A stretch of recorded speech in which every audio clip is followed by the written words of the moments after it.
Hello, everybody. Oh, hello. Today we are going to be doing a bit of a quick little meta forecast analysis for POG. It's pretty straightforward. I'm just going to give you what I think are the top 3 decks going into POG based on the actual events that we had last week. So it's not pure speculation. I'm also going to give you the best tech cards that might work in a deck. They may not work in every deck, but I think these tech cards will be more universal than not. And then I'm going to give you the best counters or rogue archetypes that might be something you could consider if you don't really want to play these top decks. Before we get into it though, I just wanted to give a shout out to the sponsor of this video, buyptcgocodes.com. If you're looking for PTCGO codes, you can get them on their site. If you use the code Gyroshan, you can get them for 5% off. That is good because, I don't know if you have all of the new Darkness Ablaze cards, but you can get a pretty good deal on Darkness Ablaze packs from them, and that way you can build whatever deck maybe interests you that I'm going to be talking about in today's video. So go check them out, link in the description, and hopefully you can get the cards you need for POG. Let's start off with the top decks. In terms of the top decks, I think the one that's right up there at the top has got to be ADP Z. ADP and Zacian. Now, I will say it's kind of becoming an ADP box rather than pure just ADP Zacian. The reason being is you have a bunch of other attackers now that you're having to sprinkle in for different matchups. You have Zamazenta, which is good against a lot of VMAXs and makes them play around it. You also have Duraludon, which is good for not only single prize decks, but Decidueye in particular. You may even have a Melodic V for Centiskorch in there. So I think there's a number of different attackers in this ADP deck. It's not quite pure Zacian build as it used to be, but I think it has an amazing matchup. In terms of the last 2 weekends, there was a decent number. I'm looking at some of the stats now. There was a decent number of ADPZ in the top of the Tag Bolt tournament as well as the Neopie Sunday Open. So in the Tag Bolt, ADPZ got second as well as 8th, so 2 in the top 10 there.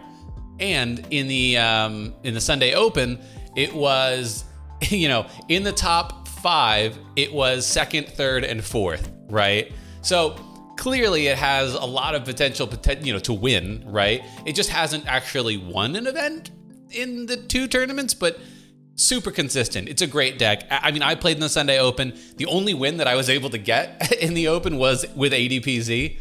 I lost to ADPZ, I think, twice in the tournament, or maybe one, I don't know. But I think I lost to it once or twice. And it just, it's a deck that, once you get rolling, you put your opponent into a situation where it's I don't know how I can win this. Because even if you knock out whatever, and if they knock out something in response, and then they just win the game, right? Because they're taking all these extra prizes. And since most decks are playing a bunch of Dedenes, Crobats, 2 prizers as attackers with Vikavolt, it's just really tough to get around it. So that's why I think ADPZ is a really good pick for this weekend in the POG tournament. And I think it's probably the top deck. Now, in terms of other top decks, there's one other deck in particular that really, I think, stands out as a top deck right now, and that is Vikavolt. Vikavolt did pretty well. It didn't do amazingly at the Tag Bolt event. I'm actually looking at it right now. It had a variety of top 32 finishes. The highest was 5th. But the Tag Bolt event, I would say, not the best showing for Vikavolt. However, the Sunday Open was pretty good for Vikavolt. So in the top 16, there were, 1, 2, 3, I don't know. There was 3 or 4 Vikavolts in the top 16 of the Sunday Open as well, with one being in the top 5. Now, the version of Vikavolt is really going to be the question, right? You could play straight Vikavolt, which is just electric energy and Absol or Galar Mine and just trapping your opponent in the active. Or you can play, I think, what is the flavor of the moment, Sleepy Vikavolt. So you're probably playing Mareep, and then Mareep will put your opponent to sleep. And so not only are they item locked, but they're also asleep. And if they don't have an escape board on, then you might play Slumbering Forest as well. So they got to flip 2 coins. Super annoying to deal with. So, I mean, Sleepy Vikavolt did very well. I think it had 3 showings in the top 16 at the Sunday Open. So Sleepy Vikavolt is what I would say is the number 2. The question becomes, do you play cards like Crushing Hammer? Do you have space for that? Is it necessary? Up in the air, honestly. But Vikavolt, clearly the second of our top decks to consider for the POG format. And the third deck that you might want to consider for the POG format, and this was a toss-up for me because I don't think there was a clear third place. Like you could maybe pick, is Baby Blounds third, or is, Eternatus number 3, but Baby Blounds won one tournament, but I think with item lock being very prevalent, I think it's a risky pick. And then with Eternatus, it didn't get anything in the top 16 in either tournament. So like maybe it's just expensive and people didn't play it. Maybe it's just super early in the meta. Maybe somebody's got a broken list, but I'm going to go out on a limb here and say the third pick for the best deck, the top decks right now, is going to be Centiskorch. The reason being, I think Centiskorch it has a higher damage output if you can get there, right?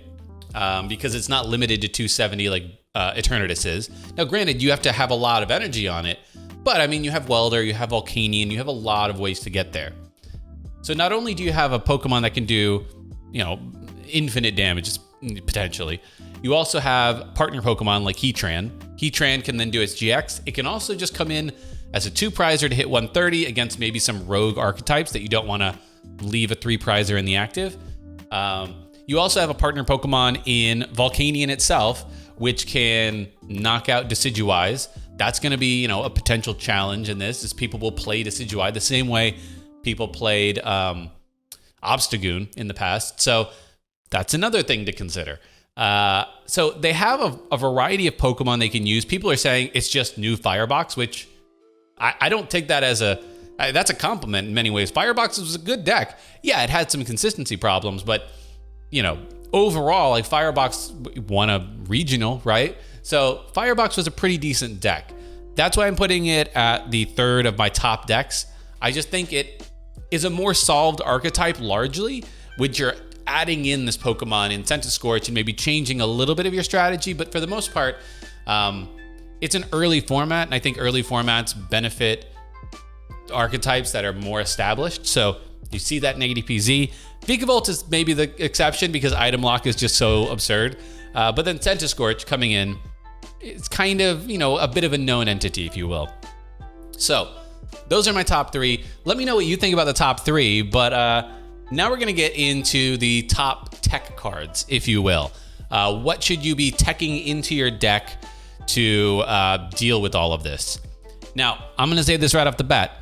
There isn't much to tech in against ADP Z, unfortunately. You could maybe try putting in a Gumi, right? The Gumi allows you, like if you leave it in the active, then your opponent needs 1 more energy to attack. The problem is ADP Z is playing Saucers with energy switches and turbo patches, and like they might be able to get there even still. So I genuinely don't know of a way to stop ADP Z necessarily.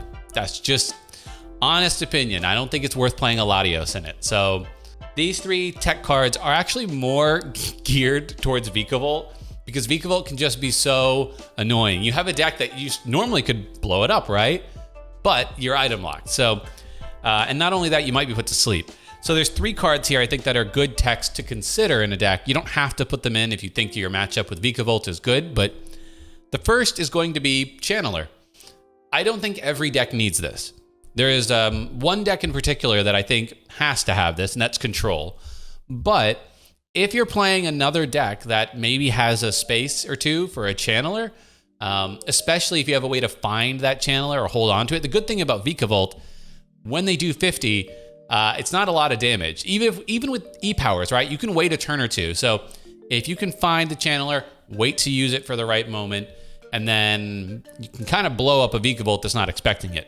So Channeler is the first of the top techs. What Channeler does, if you don't know, you basically can, it eliminates all of the effects on you, the player who played it. It does not stop. People used to think that it maybe stopped Altered Creation. Altered Creation is an effect that applies to your opponent when they use it. It does not affect you, so Channeler doesn't work. But you, the player, are item locked, so Channeler will stop you being item locked. The second of the tech cards that I would consider pretty heavily, actually, if you have the right deck for it, is Cobalion GX. Now, Cobalion GX has actually two things going for it that I don't know. Like, some people might be considering it for this, but the first is the ability. The ability on Cobalion says, each of your Pokemon that has any metal energy attached to it can't be affected by any special conditions in any form. So if they were already affected, when you put this thing down, they're not affected anymore. And when it's on the field, they can't be affected to begin with. So Cobalion is really great for stopping sleep. That's a really important one, right? If you can't get put to sleep, then Sleepy Vikavolt doesn't really work that well, right? On top of that, Cobalion is good at stopping poison. There are a few decks out there, particularly Toxtricity, that is going to maybe look to poison you. So it will stop poison. I mean, it stops paralysis too, which is, I don't know, if you're playing against a Pikarom that has a Raichu, then maybe. But really, it's about stopping that sleep so you're not being put to sleep. That's the second of the techs that I would certainly consider for a variety of decks. And what you actually saw is there was a number of decks that played Cobalion in them this weekend as well. So definitely something to consider. Now, the third tech, if you will, I think prior to this format, the idea of switching, you just say, oh, I'm going to play switch cards, I'm going to play air balloons, or I'm going to play skateboards. That was how you switched. And maybe if you were running like a tanky deck, you would play a Mallow and Lana or two. I think now with Vikavolt, I think we have to shift a little bit back towards playing supporters for switching options. Now, luckily, another supporter just came out that's really good, right? You have Birdkeeper, which allows you to switch and draw 3.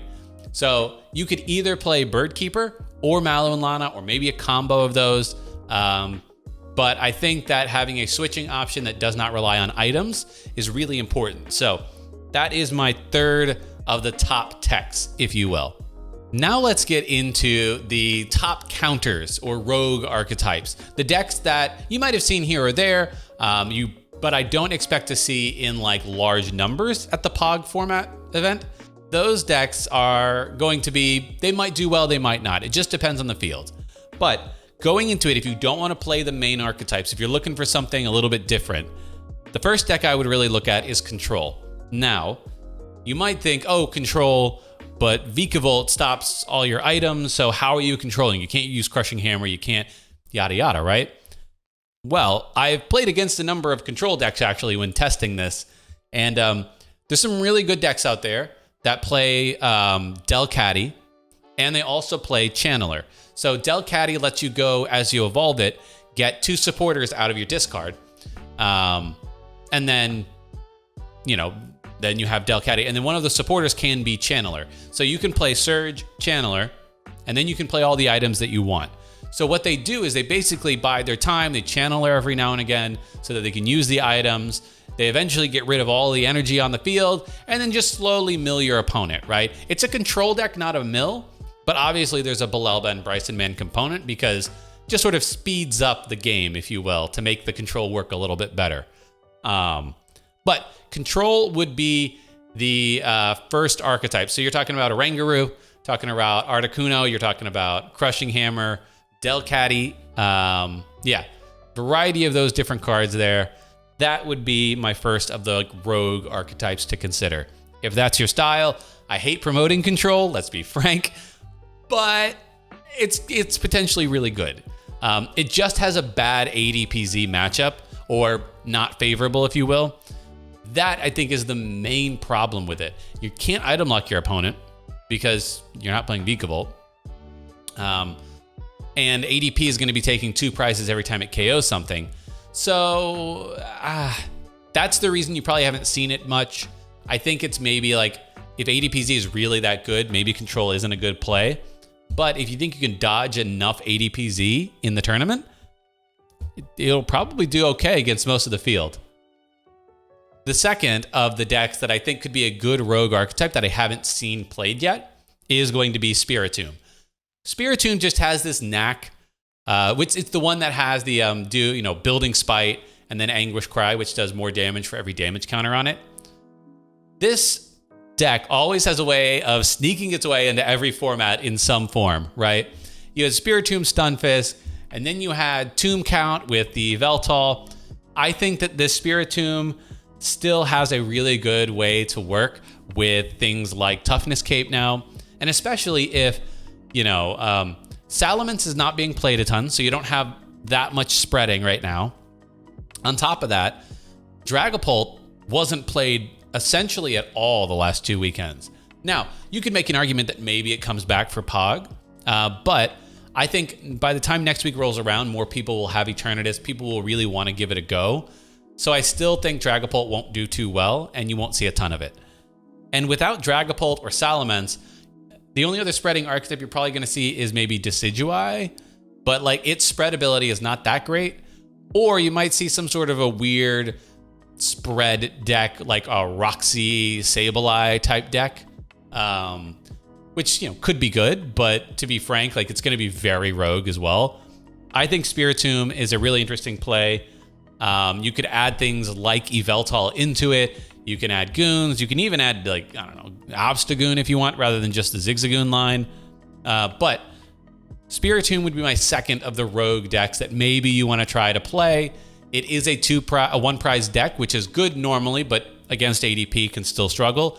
But you are going to be able to maybe outpace them from a prizing standpoint if you can get Yveltal on the ADP and then knock out a couple of Zacians or Damazepta or whatever. The third of my rogue archetypes, at first it won't seem like a rogue archetype. It's going to be a Decidueye build.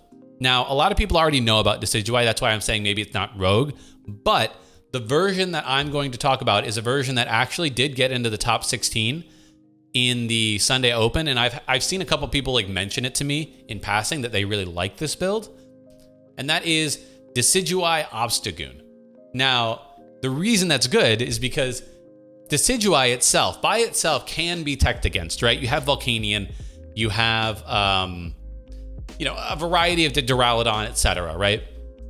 But Obstagoon stops basics with its attack. So if you can find a build for this, and apparently some people have gotten a good enough build to, make it to top 16, I suppose.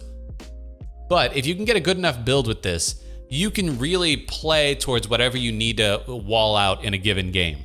So against ADP Z, you're like, well, I know you're not going to play anything that isn't a basic, so I'm just going to go with the Obstagoon line. I'm not even going to worry about Decidueye because I know you got Duraludon. Not even going to worry about it.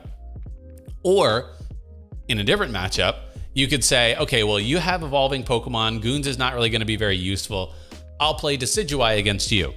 So I don't know if it has as good of a matchup spread as you would think. I don't know if you can even get 2 stage 2s up in a game, so you might have to pick a route at the beginning of the game. So that one definitely will come down to, I think, building it correctly and then the player really understanding the matchup spread and then knowing what to do in every single matchup.